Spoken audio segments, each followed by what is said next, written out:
2-3 दिन भयो साथीहरू घरबाट बाहिर पनि ननिस्केको। आज चाहिँ यसो बाहिर निस्क्यौँ भनेको, घाम लागेछ, यस्तो मजाले घाम लागेछ है।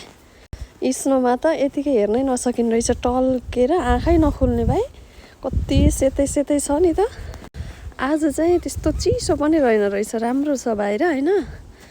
अनि स्नोहरू मेल्ट पनि हुँदैछ। रोडहरू चाहिँ यो भित्रको रोड चाहिँ यस्तो भएको छ है, पानी पानी भएको छ, हिलो कस्तो फोहोर देखिन्छ कि। अब मेल्ट हुने बेलामा चाहिँ सबैको गाडीहरू चाहिँ कामतिर गइसक्यो है। मेरो चाहिँ यहाँ बाँकी छ, हिउँ यत्रो भएको छ, अब कसरी निकाल्ने हो। पछाडि चाहिँ यत्रो ठुलो हिउँ छ नि त, गाडी चाहिँ स्टार्ट पनि गरिराख्नुपर्छ जाडोमा चाहिँ। म चाहिँ आज गाडी स्टार्ट पनि गर्नु पर्यो भनेर बाहिर निस्केँ। कस्तो आनन्दको रहेछ घाम चाहिँ, राम्रो छ। गाडीको चाहिँ ढोकासम्म आएको रहेछ कि। यो चाहिँ यति ठुलो छ यहाँनिर चाहिँ, अब हटाएकै छैन नि त यहाँनिरको हिउँ।